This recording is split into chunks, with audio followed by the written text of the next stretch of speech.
Hola, ¿qué tal amigos? Bienvenidos nuevamente a este canal, La Biblia en Contexto. Mi nombre es Norma Lilia y hoy tengo una reunión especial con algunos miembros del canal que se han podido unir a esta reunión especial, donde vamos a tener una pequeña charla sobre la Biblia sin mitos. Así titulé esta charla, pero van a saber, al final van a saber por qué se llama así. Bueno, chicos, voy a compartir pantalla. Me comentan y me avisan si se ve, si sí se ve, por favor. ¿Se ve? Háganme así. ¿Sí? ¿Todo bien? Vale, déjenme ver si lo puedo poner como presentación. Ahí está. La Biblia sin mitos. Bueno, dice la Biblia sin mitos. ¿Cómo comprender mejor la Biblia? Y la primera pregunta que hacemos aquí en esta presentación dice, ¿conoces la Biblia? La Biblia es el libro más difundido en el mundo. Es al mismo tiempo uno de los libros más incomprendidos. La Biblia ha sido y todavía es utilizada para justificar no solo el auténtico camino hacia Dios, y auténtico tiene comillas, camino hacia Dios, sino también acciones condenables. Basándose en la Biblia se ha llevado a cabo exterminaciones, guerras religiosas y tantas aberraciones. Y se han creado sectas que desembocan en absurdos, como el suicidio masivo de Jonestown en Guyana, me imagino que saben al respecto. Por cierto, nadie diría que la culpa de esa conducta sea la Biblia en sí misma. El problema radica en la manera en que se entiende la Biblia. El hecho de que existan tantas ramificaciones en el judeocristianismo, llegando a más de 1 millar de grupos y sectas diferentes, es una prueba de que la Biblia es entendida de diferentes maneras por diferentes personas. Para algunos, la Biblia fue escrita como la palabra de Dios, pero para otros es simplemente literatura religiosa. Para algunos es revelación de Dios para todos los hombres de todos los tiempos. Para otros, la Biblia es un conjunto de historias y de prescripciones éticas. Según unos, hay que tomar todo al pie de la letra, pues es la palabra de Dios, mientras que según otros, es un conjunto de memorias del pasado. En fin, las maneras de apreciar y de valorar la Biblia son muy variadas, y esto se debe principalmente a la idea que se tenga acerca de la Biblia en sí misma. Hasta aquí, chicos, me gustó, o yo quise resaltar en este texto, estas palabritas que están en rojo, dice, el problema radica en la manera en que se entiende la Biblia. No sé si alguien quiere hacer un comentario de esta parte. Si quieren hacerlo, ya saben, levanten su manita. A ver, Anita. Sí, ahí a lo que te refieres es que la Biblia tiene tantas interpretaciones como personas la lean, porque cada quien entiende una cosa. Y hay personas que aun cuando no la leen, tienen alguna religión y su interpretación se basa en lo que los líderes de dicha religión les han comentado que dice. Eso sería prácticamente. Gracias, Anita. Max. Bien, me avisa si es que hay alguna dificultad en mi micrófono, porque a veces hay. Bueno, buenas noches a todos. Sí, en efecto, cada persona interpreta la Biblia cuando la lee, porque la lectura es subjetiva. O sea, la percepción, de acuerdo al estado de la persona, va a arrojar un entendimiento cuando hace su esfuerzo de interpretar.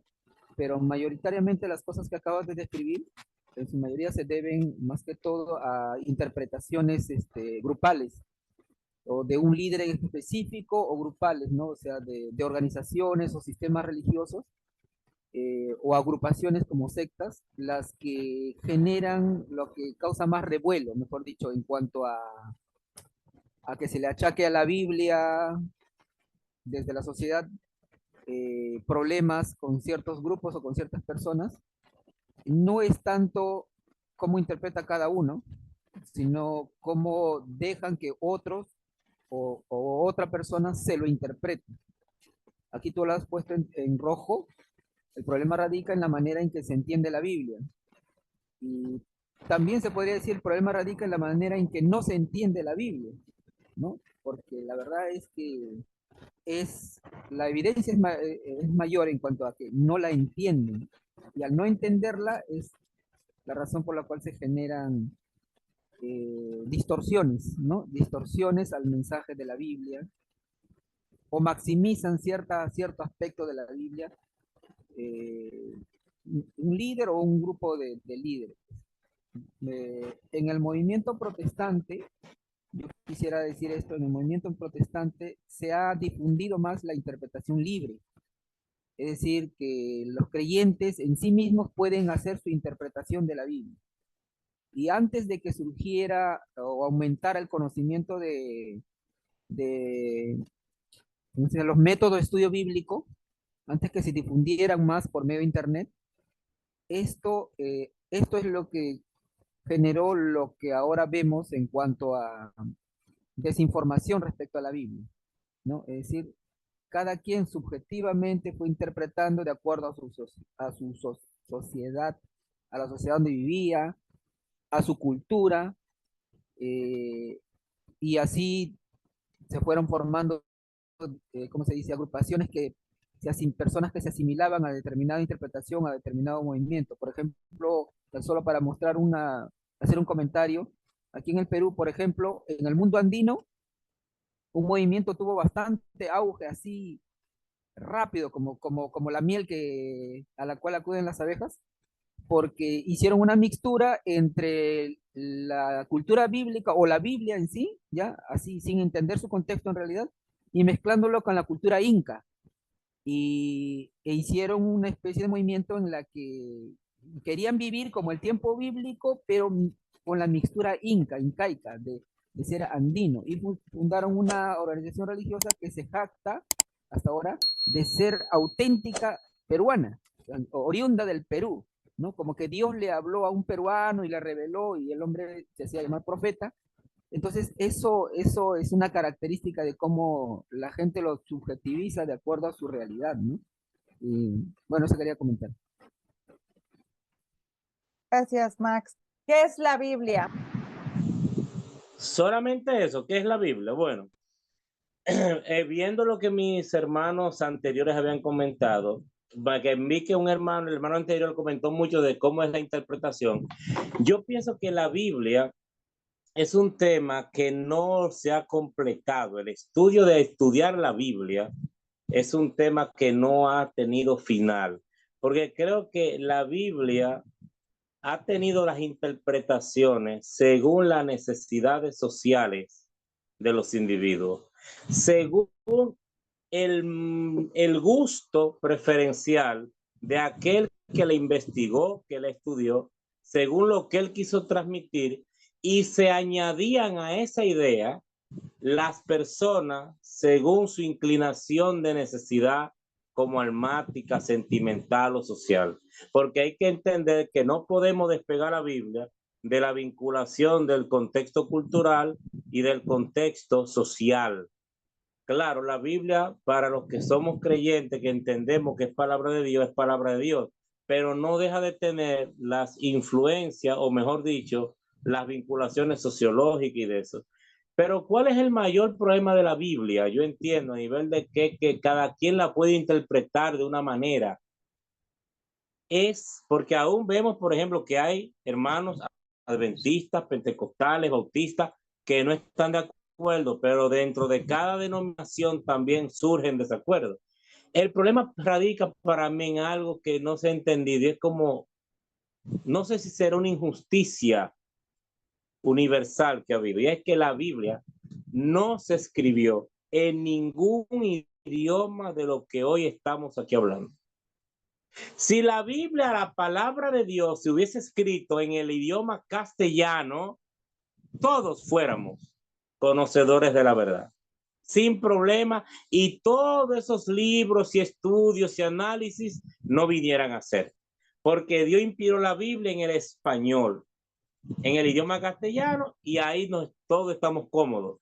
Pero ¿qué pasa? La Biblia se escribió en un idioma que pensamos que fue el hebreo, pero se escribió en un hebreo antiguo. pero también entendemos que se escribió en arameo, pero también los libros más modernos en griego, pero en un griego antiguo, clásico. Entonces, ¿qué pasa? Esos idiomas no son idiomas de los que nosotros derivamos.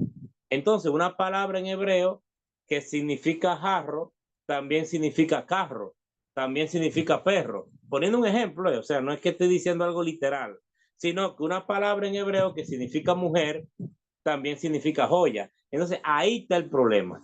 Uno de los problemas, quizás no el único, que al estar los manuscritos en un idioma que no es del dominio y quizás no fue ni del pleno dominio de Cipriano de Valera, de Casiodoro de Reina, quizá ellos mismos, quizás conocían un poco el hebreo, pero no dominaban la etimología gramatical hebrea y al margen de traducir, interpretaban y decían, bueno, debe ser esto, debe ser aquello. O sea, pienso que un problema grande para todos los que siguen la corriente de la creencia en la Biblia como palabra de Dios es que no se escribió en el idioma de nosotros, sino que se escribió porque ahora mismo de cuántas cosas nos estamos dando cuenta, de cuántas cosas a nivel teológico, por ejemplo, yo era trinitario, defensor del trinitarismo, pero eso había que verme. Era visceralmente trinitario y yo predicaba el pretribulacionismo y que vamos para el cielo. Yo lo prediqué en conferencias, pero cuando me metí a estudiar teología con seriedad, no teología dogmática, sino teología desde el punto de vista de los estudios en manuscrito, yo dije, me di cuenta, no, pero no hay un Dios trino, no vamos para el cielo, no hay una tribulación antes de 1000 años, no hay 1000 años literales, o sea, todos esos temas teológicos, y yo cambié. Pero ¿por qué yo entendía eso? Porque cuando tú compras una Reina Valera, que es un hombre cristiano, pobre, de América Latina, ¿qué es lo que tiene un cristiano en América Latina? ¿Qué es lo que la Biblia del cristiano en idioma español? Reina Valera. Cuando tú lees la Reina Valera, si tú no tienes otra información, lo que dice la Reina Valera para ti es palabra de Dios y está llena de errores. Entonces, pienso que uno de los, para no ser muy largo en esta parte, uno de los problemas básicos de lo que entendemos el cristianismo y seguimos y la verdad de Dios por medio de la Biblia es que la Biblia es traducciones que tenemos. Yo le digo eso a los hermanos, o sea, nosotros no tenemos la palabra de Dios, sino una versión o noción de la palabra de Dios. La palabra de Dios es los originales y lamentablemente hay otro factor que están secuestrados por un grupo, un sector élite que tampoco lo permite que se expanda a todo el mundo, aunque tampoco hace nada con eso, porque aunque lo expandan en las redes, tampoco se haría nada porque el hebreo, el arameo y el griego no son idiomas que todo el mundo lo sabe. Pienso que hasta ahí voy a llegar en esta parte para no, y después seguiremos. Gracias, Franklin. Y efectivamente, miren, como dice aquí al final, que al final de cuentas, todo va a girar en torno en qué es la Biblia para nosotros. Y con base a eso, vamos a ir respondiendo a todo lo que venga. Déjenme ver si le puedo avanzar. Ahí está. ¿Qué es la Biblia? Bueno, una respuesta simple dice, la Biblia es un conjunto de escritos sagrados que son considerados por los creyentes como la palabra de Dios. Estos escritos fueron realizados por diferentes autores en diferentes épocas y lugares y abarcan diferentes géneros literarios como la poesía, la historia, la profecía y la enseñanza. Generalmente, la Biblia se divide en dos partes principales. Estoy hablando obviamente de la Biblia cristiana, del Antiguo Testamento y el Nuevo Testamento. El Antiguo Testamento contiene 39 libros y el Nuevo Testamento contiene 27. Obviamente esto está basado en un estándar cristiano nominal. Yo sé que, por ejemplo, aquí está con nosotros Andrés, que él es judío y me va a decir, no, y en la Biblia no, la Biblia nada más es la Biblia hebrea, lo demás no. Y aquí es lo bueno de nuestro grupo, que me gusta que hay varios puntos de vista y hay creyentes y hay no creyentes en el grupo. Entonces eso me gusta mucho. Me gusta resaltar aquí en rojo que dice, estos escritos fueron realizados por diferentes autores en diferentes épocas y lugares.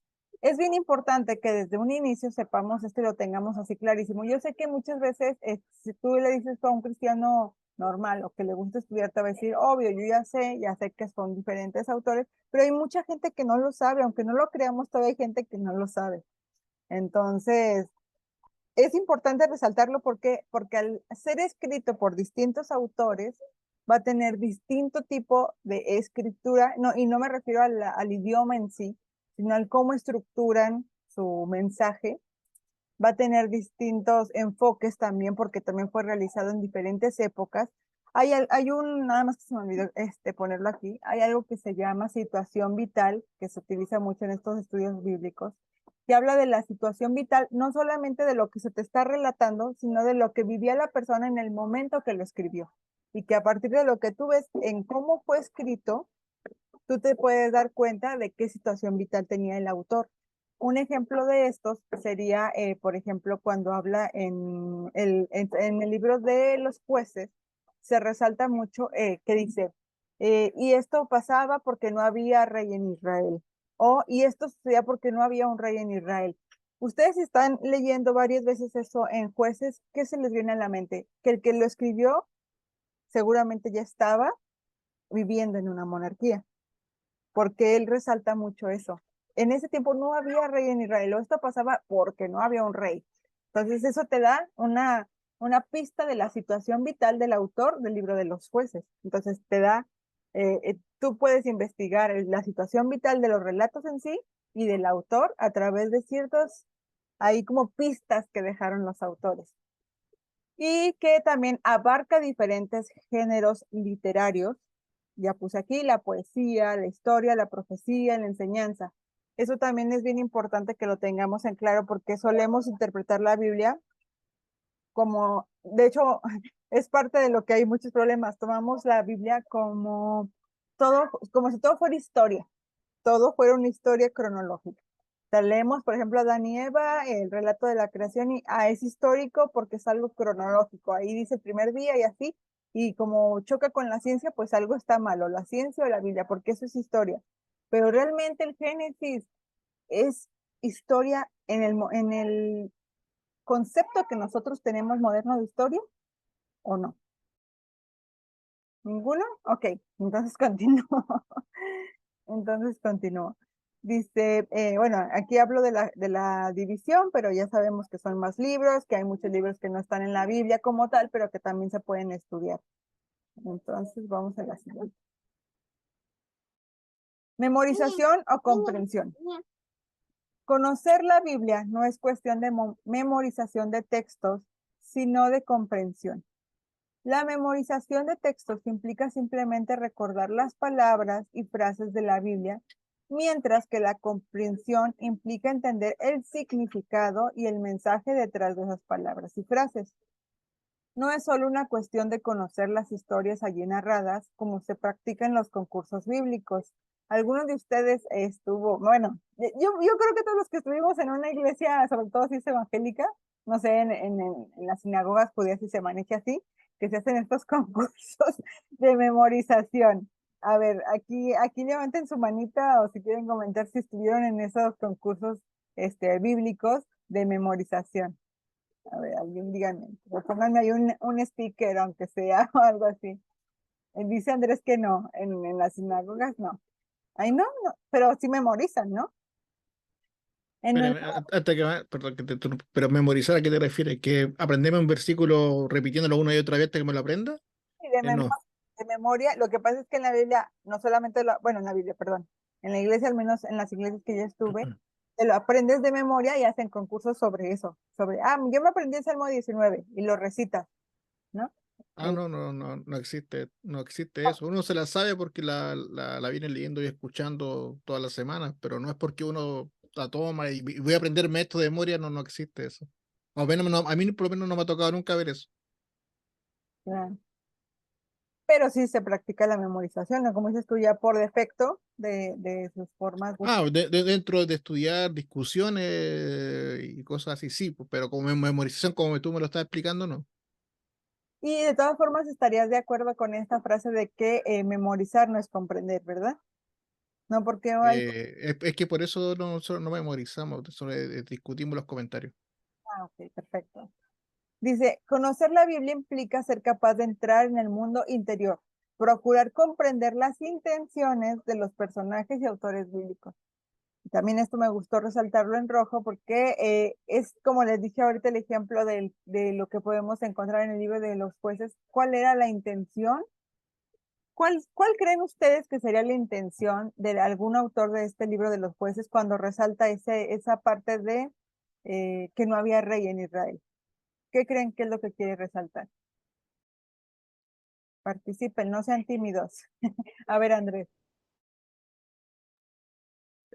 Para mí es simple, que en realidad lo que está planteando el autor de Jueces es que la época de los jueces era peor que vivir con rey. Como no teníamos rey, por lo tanto vivíamos una sociedad más cavernícola, lo voy a decir de esa forma, una sociedad más primitiva, porque no teníamos un rey que dirigiera la nación y nos dirigían jueces que estaban divididos según la localidad de Israel, porque venían jueces de todos lados.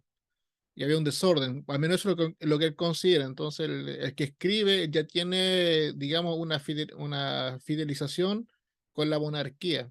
Y él no concibe un mundo sin monarquía. Y a eso está apuntando el autor. Cosa curiosa que en el judaísmo, en los libros de rezos, está escrito que ansiamos la época de los jueces, donde no necesitamos, no que se busque un rey, sino que se busque esta especie de gobernanza a través gobernanza democrática, a pesar que la democracia no existe en esa época, pero una democracia representativa. Y eso está en el Sidur, es como un dato particular, curioso, de eso. Pero en síntesis, el autor está fidelizado con la monarquía y él lo considera y visualiza un mundo fuera de la monarquía y no entiende cómo Israel se manejaba sin monarquía y había una asamblea que dirigía al pueblo y por lo que relata, al parecer no funcionaba muy bien. Y yo creo que por ahí va la crítica. Él tiene un pensamiento monárquico, teocéntrico sobre el tema. Exacto, buscaba hacer menos tal vez y resaltar como la monarquía traía más orden, ¿no? Sí, Franklin, adelante. Yo estoy confundido en algo y me disculpan la ignorancia porque a veces por las ocupaciones seculares, yo digo una cosa, que texto del que va a ser, el que se dedica a la investigación bíblica no puede tener trabajo a veces seculares. Pero una preguntita, dicen jueces, dice cuando se hace esa constante afirmación, que no había juez en Israel o que no había rey. ¿Qué es lo que dice? Rey. Yo en unas rey. Porque bien, porque ahí podemos hacer, la diferencia sería porque no había juez en Israel, porque cuando había crisis, o sea, me llama la atención como análisis, porque cada vez que había una crisis marcada, era porque no había un juez, que era el sistema que tenía Elohim para su pueblo, que de hecho es interesante ese tema del libro de los jueces, verlo como sistema establecido por Dios, porque él estableció jueces, pero a veces habían jueces que no abarcaban toda la nación, sino que estaban marcados como más en una región. Por ejemplo, el mismo caso de Sansón se marca mucho en una parte específica, creo que era en Dan. Pero bueno, ok, era cuando siempre que había una crisis, era porque no había un juez que salvara al pueblo. Pero vemos entonces que en la narración, el que narra la historia, lo que dice y marca siempre que no había un rey. Bueno, entonces, porque tengo mucho que no leo ese libro, pero bueno, el caso es que puede ser también porque realmente entendamos que Israel era una nación atípica, no era una nación que se formó y se estableció con el ordenamiento de formación de cualquier otra forma de nación. En ese tiempo vemos en la historia cómo se formaban los reinos. De hecho, un pueblo se formaba, se formaba una villa, había un líder, el líder se volvía el rey. O sea, para resumirlo rápido, cada pueblecito tiene un rey, porque era el más fuerte, el líder, el que encabezó la batalla, la inauguración de la ciudad, era el rey. Entonces, todos los pueblos, todos los cananeos, todos los pueblos, además, ellos salieron de un pueblo donde había reyes, porque el faraón, aunque es un nombre faraón, pero eran reyes. O sea, ellos salieron de un pueblo donde ellos estaban, sea cautivos o como residentes, que había una monarquía.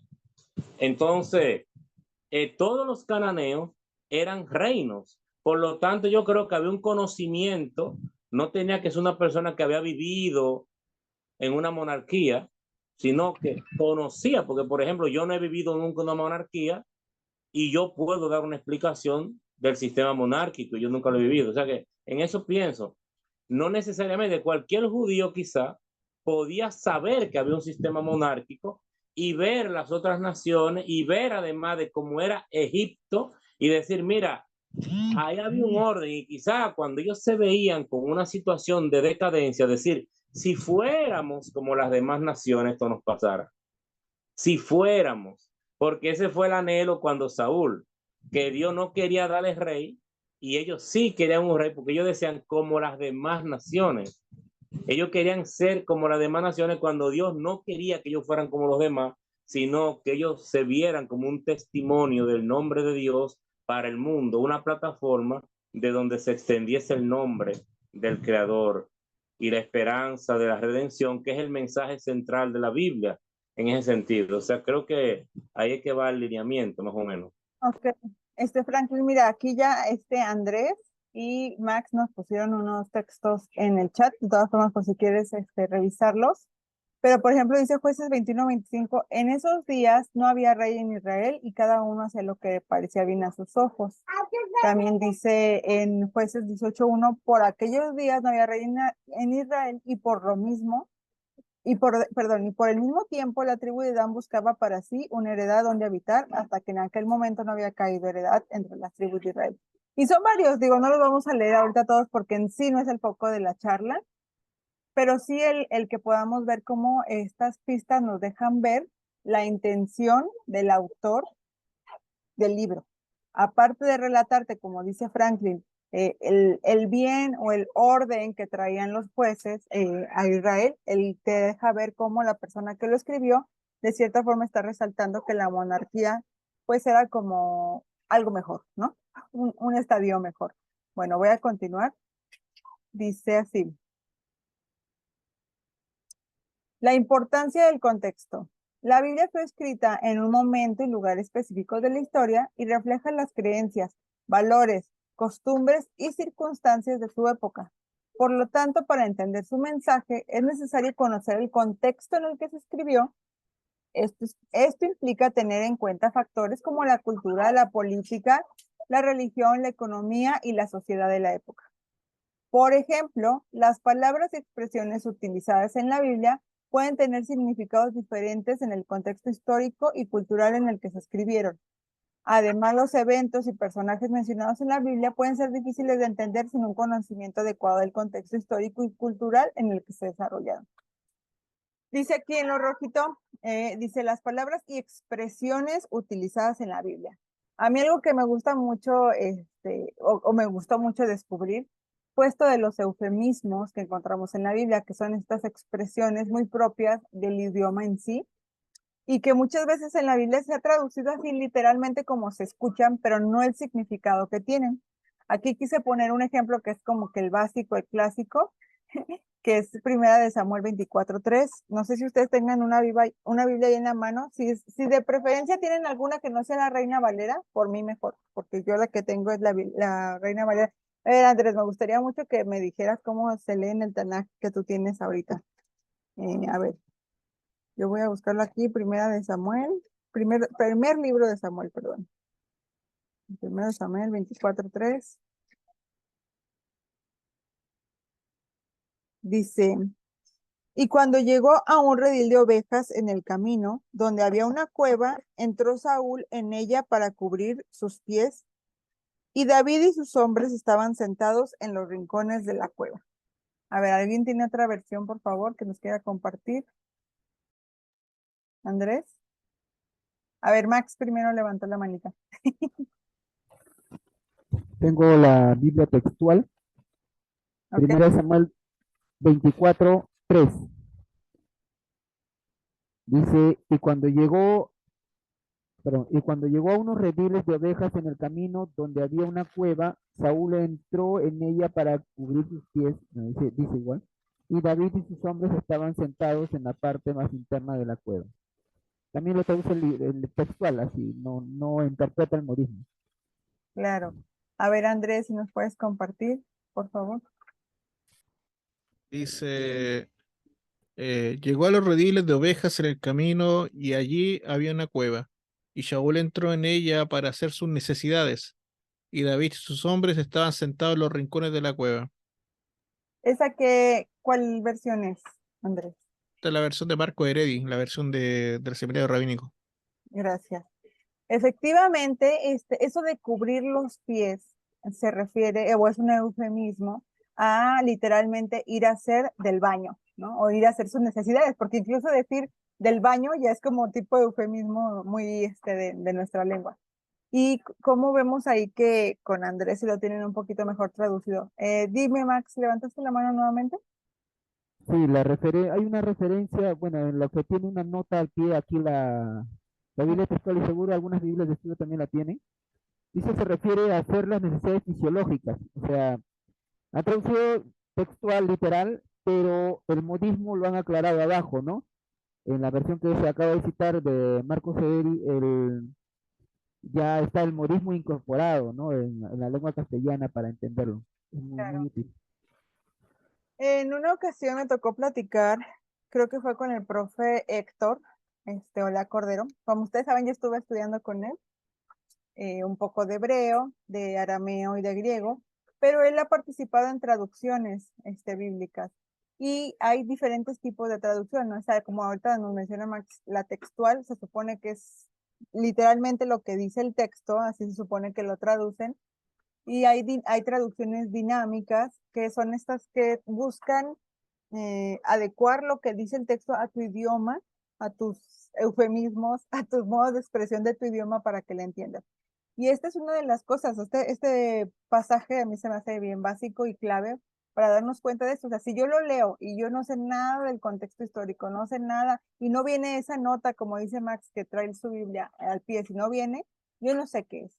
O sea, para mí realmente eso que lo descubrí hace como apenas 5 años, después de mucho tiempo de cristiana, apenas lo supe de lo que significaba. ¿Por qué? Porque la Biblia no lo quiso traducir lo que significaba como tal, no sé si por una cuestión de moralidad, no sé, por dejarlo más pulcro el texto, pero aquí lo que quiero resaltar es eso, que conozcamos las expresiones utilizadas en la Biblia que tienen diferente significado al que nosotros entendemos hoy en día. Los idiomas evolucionan, incluso el español, algo que puede tener un cierto significado, cierta carga semántica en este tiempo, no es la que tuvo anteriormente ni la que posiblemente tenga en un futuro. Entonces es importante conocer también el idioma y lo que representaba para la época. Dinos, Franklin, tienes la mano levantada. Sí, sí, no, quería hacer un pequeño aporte sobre eso. Quizás no es la línea que tú estabas siguiendo, pero quería decir algo. Por ejemplo, en esa escritura, el término que se usaba primero cuando se dice taparse los pies posiblemente sea la traducción más como traducción, porque se traducía una manera de hablar del lenguaje hebreo. Pero ya cuando se aclara en una Biblia que iba a hacer sus necesidades, quizás ahí el traductor esté interpretándolo. O sea, ahí no importa porque ahí no hace un daño a la estructura de lo que significa el texto para fines de una exégesis. Pero ¿qué pasa? O sea, ojalá me puedan entender. Cuando tú lo dejas en la forma complicada, lo estás dejando más puro, cubrirse los pies. Bueno, pero ahí viene el problema de que si tú no tienes conocimiento del lenguaje hebreo, te quedas trancada. Ahí hay un problema, pero está más cerca de lo que es la pura traducción. Aquí, cuando aplican cuando lo traducen como que hacer sus necesidades, que no es lo que está diciendo quizá la traducción de forma literal, ya tú estás acomodando a la traducción a que se entienda. Ahí en este texto no hace daño. El problema es que esa misma metodología los traductores la han usado en muchos otros textos que sí han torcido el sentido, sin quizás tener mala intención, lo han torcido. Porque una cosa es traducir tal cual y otra cosa es acomodar a que se entienda. Y cuando se acomoda a que se entienda, puede dar una tergiversación en algunos textos. En este no es dañino, pero hay textos que sí. Discúlpame, pues no quiero salirme, pero quería como aclarar ese puntito que puede ser interesante en otros momentos. Claro que sí, y de hecho lo podemos ver más adelante en las charlas. Y tienes muchas razones, a veces cuando se quiere, por querer hacer un bien, haces un mal, no quieres explicarlo parafraseando tal vez, y terminas torciendo un poco el texto. Dinos, Max. Quería añadir el detalle que aquí tengo otra versión, es la BIN, versión israelita nazarena, sí pone, o sea, supuestamente es una traducción literal, aunque la verdad es que yo le he hecho muchas comparaciones y tiene mucho de libre. Y dice, por ejemplo, Shaul entró a hacer una necesidad, así, y luego continúa con el resto del relato. Eso para mencionar, pero quería añadir algo más que va en la línea de lo que acabas de subrayar en rojo. Esto de que las palabras y expresiones utilizadas en la Biblia pueden tener significados diferentes en el contexto histórico. Estamos hablando de tiempo histórico y cultural. Por ejemplo, no sé si se han dado cuenta, la frase casa de Israel y casa de Judá tiene un significado en determinado periodo de la historia de Israel y la historia del texto bíblico, y luego en el caso de los escritos apostólicos, ¿no?, que se le conoce como Nuevo Testamento, aparece nuevamente la expresión casa de Israel, así es, la estructura casa de Israel, pero no tiene el mismo sentido que tiene cuando habla, por ejemplo, en Jeremías, ¿no? Haré un pacto con la casa de Israel y la casa de... no tiene el mismo sentido, y por no entender ese sentido es que se suscitó una interpretación teológica que es bastante arraigada en el movimiento mesiánico, ¿no? De las dos casas, la de las dos casas, ¿no? La interpretación que dio Diego Ascunce y otros más, y que hasta ahora siguen, de que Jesús vino a buscar a las ovejas perdidas de la casa de Israel, ok, nosotros somos la casa de Israel y todo eso. Y son dos contextos históricos, en dos momentos históricos diferentes. Las frases se parecen, ahí no es cuestión de traducción, pero las frases son iguales, sino que significan dos cosas en dos contextos históricos diferentes. Y al no entender eso, se generó esta interpretación errada que algunos aún continúan, y entender esto ayuda a disipar o a ubicarse bien en cuanto a qué es lo que dice el escritor, cada escritor en específico, ¿no? Claro, Max. Y de hecho, como hemos visto, bueno, o más bien, como me quiero compartirles, el hebreo, aunque el hebreo bíblico es uno, ese hebreo bíblico también cambió. Como dice Max, en cierto momento tal frase tenía una importancia, en otro momento ya esa importancia era distinta. La carga, como les digo, semántica ya era otra. Entonces, eso es bien importante que lo vayamos investigando, y que todo esto que estamos viendo es para que podamos ir comprendiendo mejor la Biblia, y de esta forma de comprenderla mejor podamos interpretarla mejor. Entonces, prosigo. Dice, complejidad de interpretación. Aunque una interpretación política de la Biblia puede tener sus aciertos y valores al destacar ciertos aspectos que una interpretación devocional o individualista puede ignorar, no puede ser considerada como la única válida o como la más importante. La existencia de diferentes interpretaciones muestra la multiplicidad de dimensiones que ella engloba y la humanidad del texto bíblico. Por lo tanto, es importante tener una mente abierta y crítica al interpretar la Biblia y considerar diferentes perspectivas y enfoques para comprender su mensaje y su significado. ¿Qué interpretación política aquí quiere o habla de una interpretación como que estamos en común acuerdo cierto grupo, ¿no? Como ya estas teologías que se han formado a lo largo de las religiones y que se han establecido ya casi como dogmas que parten de la interpretación, de cierta interpretación de la Biblia.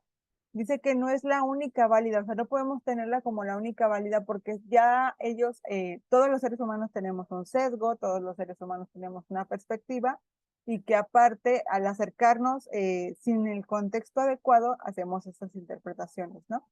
Que no es la única válida y que lo más importante es que nos demos cuenta que realmente hay muchas formas de interpretarla y de aplicarla. Yo puedo interpretar cierto pasaje bíblico conociendo su contexto, puedo utilizar el hebreo, puedo sacar la exégesis, la mejor exégesis, y aún así buscar la forma de que esa palabra o de ese texto pueda ser aplicado a mi contexto personal. ¿Sí? Pero no el como yo lo aplico a mi vida quiere decir que así lo van a aplicar los demás. No sé si me explico. Entonces es bien importante que ante este tipo de cosas tengamos una mente abierta.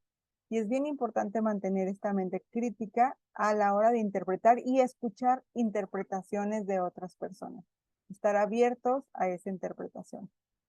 Dice ahora, ignorancia y fundamentalismo. La gran mayoría de los problemas, comillas, que surgen en torno a la Biblia, las interpretaciones ingenuas e incluso los escándalos ante ciertas afirmaciones hechas por los estudios de la Biblia tienen su raíz ni más ni menos que en una deficiente comprensión de la naturaleza misma de la Biblia. El fundamentalismo se rehúsa a estudiar la Biblia como tal. Hacerlo les abriría los ojos. Su llamado estudio de la Biblia se limita a hacer interpretaciones moralizantes de determinados pasajes de la Biblia o a reconstruir los detalles históricos de algún relato, pero no es un estudio histórico crítico de esos pasajes bíblicos y de su origen tradicional y literario, histórico y cultural, de lo que significa en ese tiempo para su auditorio original. No sé si esté tapando aquí la pantalla o se alcanza a ver el texto que puse aquí. A ver, lo voy a mover así. Dice, es un pasaje de Cantares. Dice, como el manzano entre los árboles del bosque, así es mi amado entre los jóvenes. A su sombra placentera me he sentado, y su fruto es dulce a mi paladar. El libro de Cantares, por cierta facción del judaísmo, del cristianismo, es su mayoría, se tiene como este libro inspirado por Dios que hace referencia, ya sea de Dios, como una alegoría de Dios y el pueblo de Israel, o de Jesús y la iglesia. ¿Se han escuchado que se dice esto del libro de Cantares? ¿Sí? Bueno, pues no es cierto. Resulta, o ya cuando haces un estudio crítico de este texto, te das cuenta que es literalmente literatura erótica amorosa. Eso es, ¿sí? Tal vez, ya queriéndolo ver con ojos espirituales, puedas acomodarle, pero literalmente es eso. Si tú te acercas con la mentalidad al texto de que se trata de una alegoría de Jesús y la iglesia, por ejemplo, como yo lo aprendí, pues hasta hay canciones, ¿no? Hasta hay canciones de que uno le dedica a Jesús o le dedicas a Dios con los textos de este libro. Pero si ya sabes que esto es una poesía erótica, basada en poesía erótica egipcia, por ejemplo, ¿cómo leerían este texto? A ver, ¿quién se anima a decirme qué significa este pasaje que pusimos aquí? A ver, Anita y Pía están muy, muy silenciosas. A ver, quiero participación femenina. ¿Qué crees? ¿De qué crees que habla este pasaje que puse aquí? Sí, ya estoy consciente de lo que realmente habla ese pasaje y pues es así como tú dices, ¿no? Está hablando de un hombre y una mujer que pues que están ahí en un momento erótico de su vida y muchas iglesias, como decíamos antes, cada quien le pone una interpretación o cada iglesia o cada religión le pone una interpretación y es de ahí de donde nace que algunas iglesias dicen, no, es que es el amor de Dios por el pueblo y de su pueblo por Dios, ¿no? Entonces ahí volvemos a lo mismo, ya es la interpretación que cada quien le dé, pero eso es cuando tú ya, alguien más ya exégesis, pero si te vas a lo que realmente dice, pues te encuentras ahí que es lo que tú estás comentando. Gracias, Anita. Aquí Max me pregunta que qué pasaje es. Es Cantar de los Cantares en el capítulo 2, versículo 3. Sí, se me olvidó poner ahí la cita como tal, pero dinos, Franklin. No, bien, bien. Me encanta este grupo me encanta, realmente es novedoso para mí. Bueno, yo como verdad, hay varios tipos, ¿no?, o niveles de interpretación. O sea, en la Biblia también hay que entender que no solo se puede interpretar de una manera, porque una cosa es la interpretación particular y otra cosa son las reglas de interpretación, porque hay niveles, por ejemplo, que se reconocen como el Pesá, Midra, el Sof.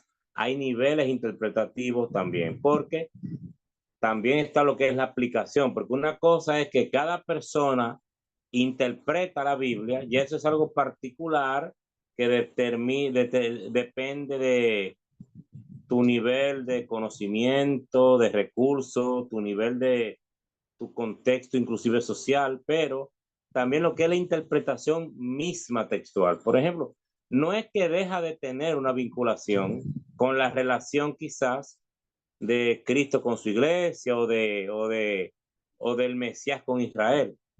No lo deja de tener tampoco, no es que se invalida. Ahora, ciertamente sí, también lo hemos estudiado, que ese libro es una narración que cuenta en la relación de intimidad y lo que es el valor también delante de Elohim Adonai, el valor de la relación matrimonial.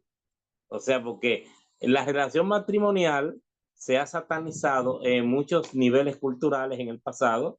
Por ejemplo, en el catolicismo había muchos tabúes, por ejemplo, y en épocas de cristianismos de la época de nuestros abuelos, donde el sexo era algo que era tabú, un tema tabú en la cristiandad. Y era un tema que era pecado, porque el pecado de Adán y Eva fue tener sexo. O sea, esos fueron temas tabú. Entonces, inclusive el libro de Cantares, yo me crié sin oírlo nunca leer en la congregación. Nunca, nunca, porque era un libro que estaba en la Biblia, pero nunca yo escuché a un hermano hablar de ese libro. Y cuando hablaba un hermano extranjero, misionero, siempre hablaba de que eso es solamente Cristo y la iglesia, cosa que no es así. No es que deja de tener una aplicación espiritual más elevada de una relación del Salvador con su pueblo, pero sí tiene que ver es mucho. Es un libro que yo creo que a nivel de lo que es la terapia de pareja, es como el lenguaje de la terapia de pareja bíblico, porque es el libro de cómo debe ser la intimidad entre un hombre y una mujer en el matrimonio conforme a la voluntad de Dios. Ahí no hay problema, pero yo creo que hubo épocas, bueno, épocas en la cultura cristiana que ese libro no era tocado, no se entendía.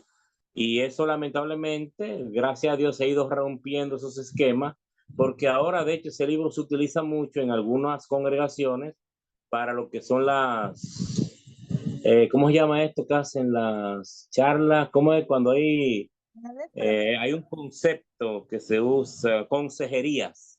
La consejería matrimonial se emplea, por ejemplo, los ejemplos que tiene este libro. Gracias, Franklin. Andrés. Sí, yo voy por otro lado y voy más al texto a lo que iba. Primero, el texto cuando se escribe, no existe la monogamia ni el matrimonio como nosotros lo conocemos, así que hacer esa alegoría no tendría ningún sentido. En esa época, y de hecho, hasta el día de hoy, no está prohibido el poliamor o no está prohibido la poligamia. Eso es una prohibición medieval del siglo XIII en el mundo judío, en el siglo XI, perdón, y el mundo judío sefardí no la conoció hasta el siglo XIV, así que imagínate. Y en el mundo judío mizrahi todavía se practica la poligamia, solo que en Israel está prohibida por un tema civil, pero todavía se hace. Es porque la ley hebrea no prohíbe eso.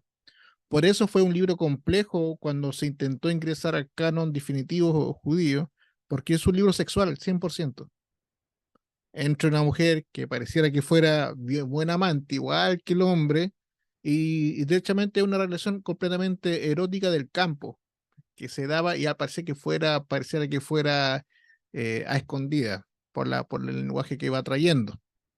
Entonces los sabios los sabios de Israel, ¿por qué lo ingresan finalmente al canon?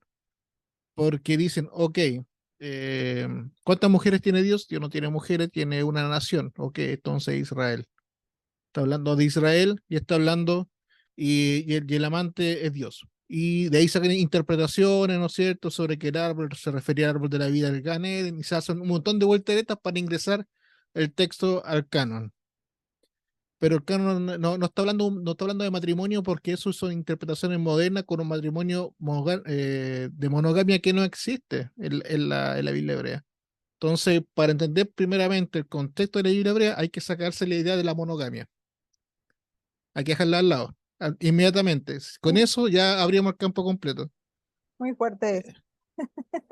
Es que sí, es que no, se ha vendido que la monogamia viene de la Biblia, y no es así. La monogamia no habla de la Biblia. De hecho, regula la poligamia. Si vas a tomar una mujer de la guerra, va a ser esto, esto, esto. Y si tienes más de una mujer, tienes que hacer la misma casa como para una y para la otra, etcétera, y así.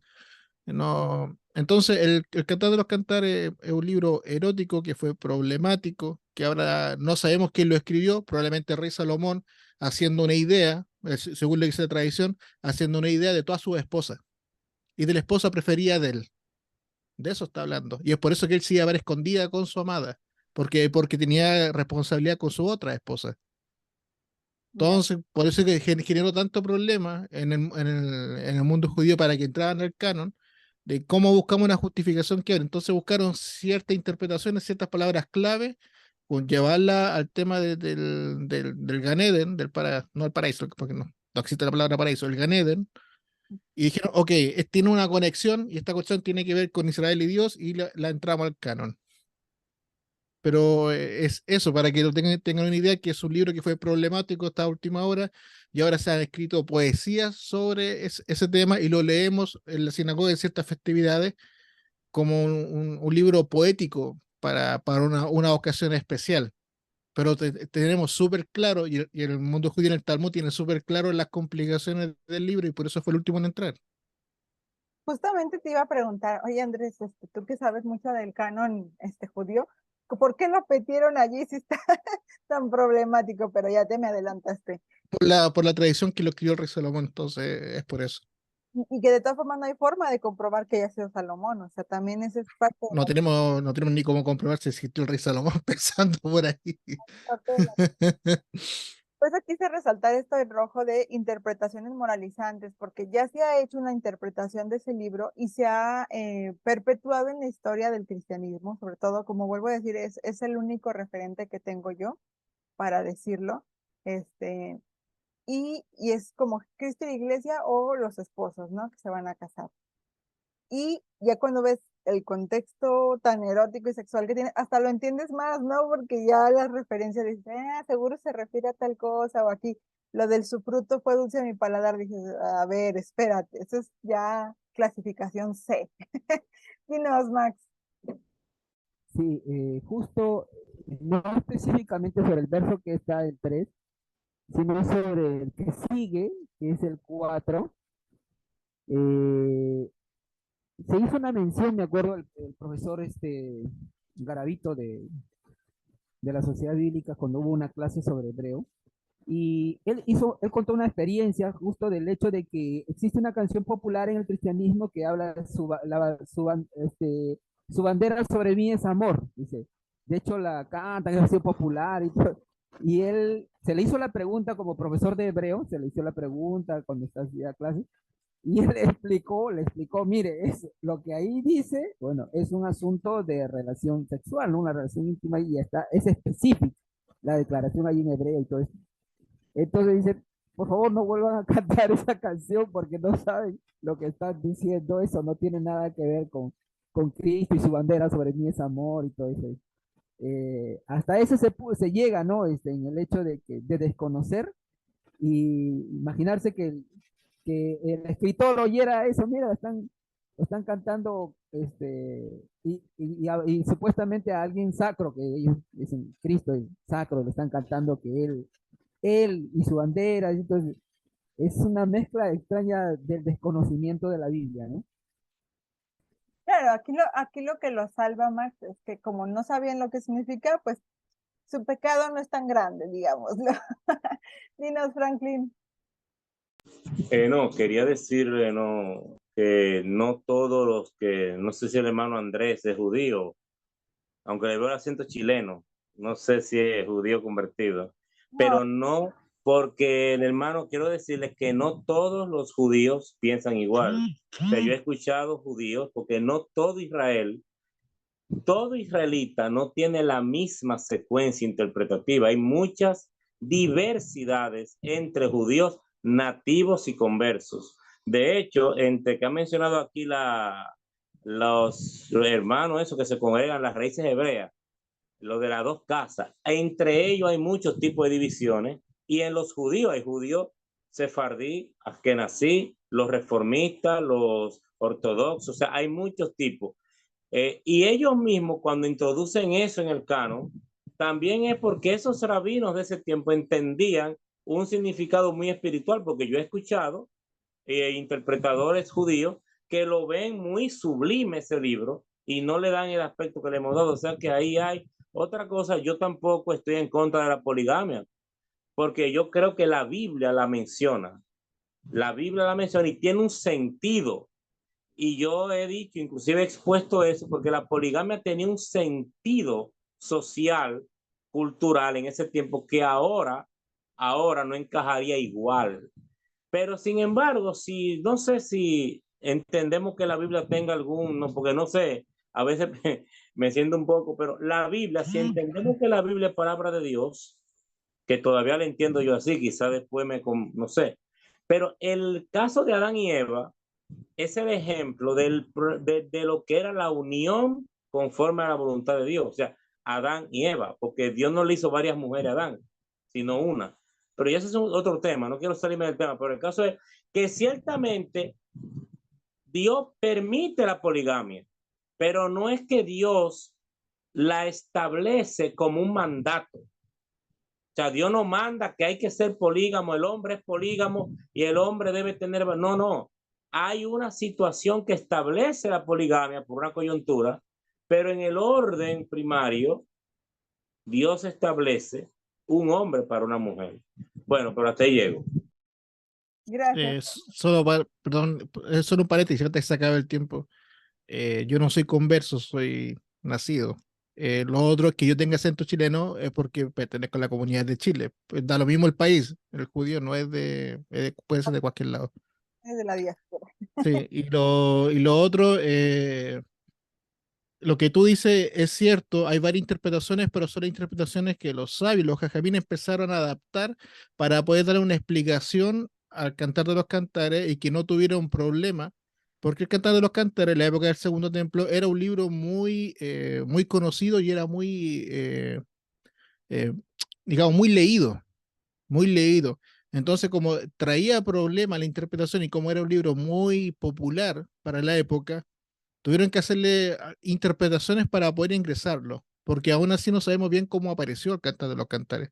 Todo esto está discutido en el Talmud, no voy a explicar por qué está discutido ahí, pero eh, es el contexto. Ahora, todos saben de Rey Apache que es un libro súper sexual y después los rabinos en temas dentro de su moral y que se fue desarrollando en distintas partes, le fueron dando decenas y decenas de interpretaciones cabalísticas, midráchicas, targúmicas, está lleno. Pero el origen de cómo se da y cómo tiene que ingresar fue lo problemático por el tema. Claro. Gracias, Andrés. Efectivamente, fue como el ejemplo que les puse anteriormente. O sea, yo puedo hacer un exégesis de cierto libro, cierto pasaje, el exégesis con todo y su contexto histórico y todo bien para saber qué quiso decir el autor y qué fue lo que dijo, y aún así hacer una interpretación mía para mi vida. Entonces eso yo creo que fue lo que pasó, ¿no? El libro es sexual, el libro es así, pero llegó un momento en que le dieron esa interpretación espiritual y ya de ahí surgieron más interpretaciones espirituales y son las que de cierta forma hemos recibido de primera línea. Ya con la investigación pues sabemos que el libro tiene ese contexto. Ya vamos a concluir. Dice, conclusión. ¿Qué tal dibujo que es? ¿Qué tal el dibujito, ¿Les gusta? La interpretación inadecuada de la Biblia puede llevar a malentendidos, confusiones y errores en la comprensión de su mensaje. Algunas personas pueden interpretar la Biblia de manera literal y no considerar su contexto cultural y literario, lo que puede llevar a una comprensión errónea de su mensaje. Otras personas pueden interpretar la Biblia de manera selectiva y enfatizando ciertos pasajes, ignorando otros, lo que puede llevar a una comprensión incompleta o distorsionada de su mensaje. A ver, ¿algunos de ustedes alguna vez se sintieron así como en la imagen? Ya sea que ustedes tengan el arma en la mano o hayan sido los que recibieron el balazo. Seguramente sí, ¿no? Yo sé que muchos de los que nos están viendo también. Pero siempre que esto nace de estas malas comprensiones de la Biblia que ha llevado al literalismo y al fundamentalismo y a lo selectivo de otros. O sea, hay varias ramas allí en la mala interpretación de la Biblia, que seguramente nosotros hemos participado de muchas de ellas también, y que derivan en hacerle incluso daño a nuestros semejantes. Max, ¿quieres decir algo? Mira, justo, no sé si va por ahí lo que me estás comentando. El día de ayer, una hermana de Ecuador, ella es de una iglesia pentecostal. Fue compañera en un curso con la Sociedad Bíblica Unidas, entonces de vez en cuando me escribe para hacerme preguntas y me hace una pregunta muy curiosa porque me pregunta que si es que existe alguna iglesia que mantenga la sana doctrina, me dice, usa esa frase, la sana doctrina, ¿no? Y si en las iglesias protestantes hay alguna que tenga la sana doctrina. Entonces yo me lanzo un rollo, pues, ¿no? Como dice, un rollo largo, ¿no? ¿Dónde aparece la palabra sana doctrina? ¿Quién la enunció por primera vez? Y lo que era en ese tiempo, y le dije, no hay, pues, no, tendría que ser exactamente como lo definió el escritor original, en este caso fue Pablo, lo definió lo que vivían y lo que practicaban en ese momento, y hoy en día no hay ninguna que tenga esas características. Algunas se acercan, otras no, otras son incompletas, hay un esfuerzo hacia ello, y cada uno de nosotros tiene, a lo que concluir, cada uno de nosotros seriamente tiene que escudriñar la escritura conforme a su contexto, según el escritor, según el contexto, y ayudar a las congregaciones actuales a acercarnos a eso, pero que existe, no existe. Eso es lo que le expliqué y bueno, puso una cara como de vergüenza, ¿no? Porque puso una carita de esas, ¿cómo le llaman esto? Esos emoticones de vergüenza, avergonzado, porque obviamente en una rama pentecostal la incidencia doctrinal es bastante fuerte de usar ese término, se usa bastante, sana doctrina y senda antigua, como le dijo un pastor pentecostal, no sé qué tan antigua será la senda que tú dices que es la senda antigua, pero si realmente supieras, no lo usarías de la manera en que la usas, ¿no? Solamente eso quería comentar. Claro, Max. Sí, efectivamente, yo no conozco ninguna iglesia que no diga que tiene la sana doctrina. Todas tienen la sana doctrina y la mayoría están unas contra otras, ¿no? Dinos, Franklin, adelante. Bueno, tema interesante, porque iba a decir eso mismo que tú me quitaste de la boca. O sea, todo el que está en una congregación, para él es la correcta o la que más se parece al original. Siempre se alega como la iglesia primitiva, como la iglesia primitiva, pero no tenemos los suficientes datos para ver cómo era la iglesia primitiva, porque tenemos el libro de los Hechos y las epístolas, pero no son datos suficientes que nos hagan ver cómo era la forma de las reuniones, la forma del establecimiento de esas iglesias primitivas. Y entonces siempre se alega como los santos primitivos basándose en algunas nociones o rasgos, pero nadie, o sea, nadie puede ser como la iglesia primitiva, porque esa etapa de la iglesia primitiva, por ejemplo, no habían coros, no había púlpito, no había inarios, no había Biblias ni siquiera en la iglesia primitiva. O sea que no somos como la iglesia primitiva, porque en la iglesia primitiva no había un coro, no había púlpito, no había instrumento, no había inarios, Biblias, no había seminarios. Entonces no somos como le no podemos ser.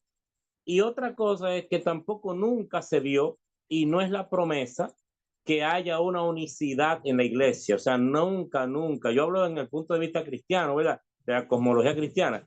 Nunca hay ni va a haber la esperanza de la unicidad del cristianismo. Eso no existe. Porque vemos en Apocalipsis las 7 iglesias. 7 iglesias distintas que Dios las reconoce como suyas y eran diferentes. Entonces, eso de sana doctrina, hay sí congregaciones que he escuchado que tienen ese nombre como propio, como decir sana doctrina, que es otro tema que quizás después tratemos, porque, por ejemplo, católico es malo para mí, pero es que católicos somos todos, porque el término católico no es malo, es que lo usó una denominación, lo utilizó una denominación, pero no es que es malo. Por ejemplo, quizá el concepto adventista no es malo, porque viene de lo que esperamos la venida.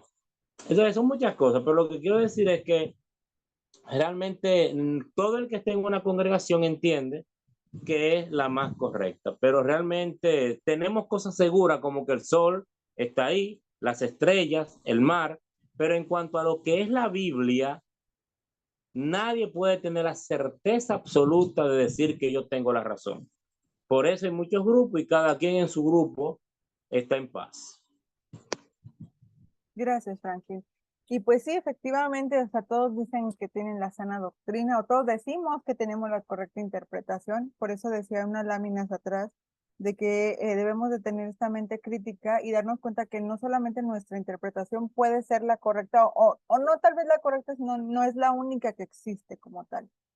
Y por ejemplo, si ahorita hablamos de la iglesia primitiva, que ponen de ejemplo que dice Franklin que no tenían Biblias, pues sí, no tenían Biblias. Y de hecho, sí, si tomamos el libro de los Hechos como algo histórico realmente, la gente todavía iba al templo antes de que fuese destruido. Los seguidores de Jesús asistían al templo, asistían en las sinagogas y tal vez la liturgia de la sinagoga de ese tiempo, que tampoco creo, Andrés no me dejará mentir, que la liturgia que usan ahorita en las sinagogas sea la misma que se usaba en la antigüedad. Entonces, sí está muy difícil llegar a ser como la iglesia primitiva.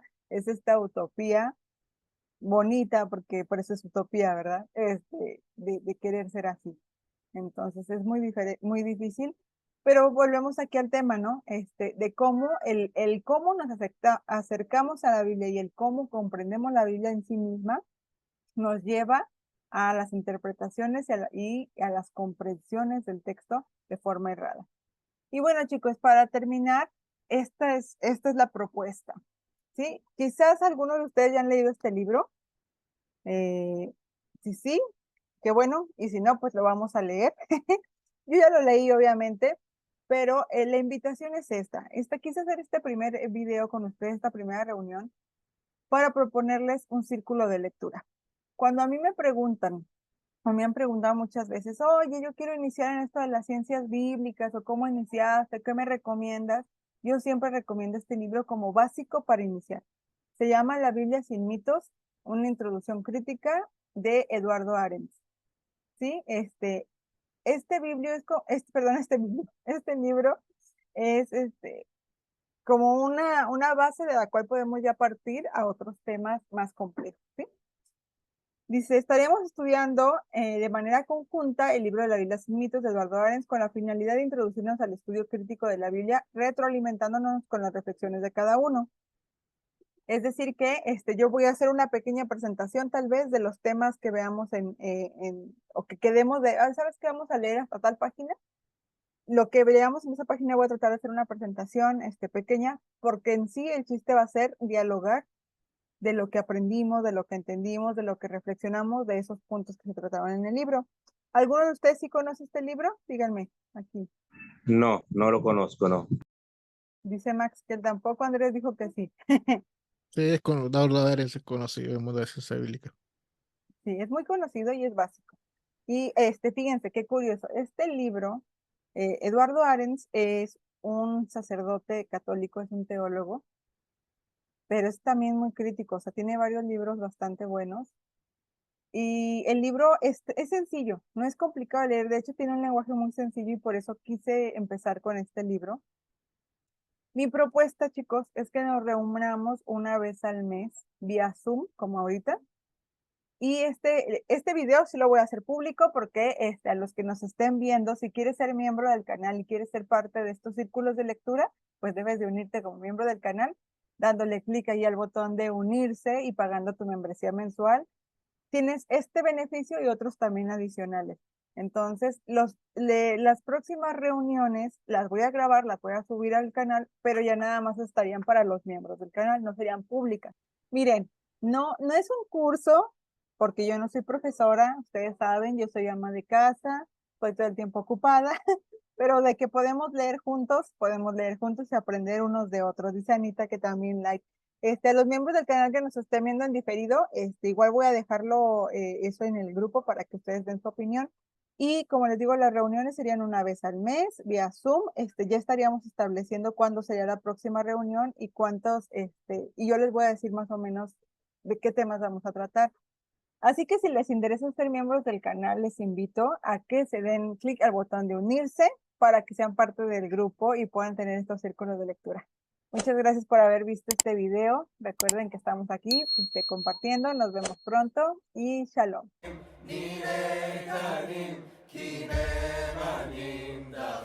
Shalom.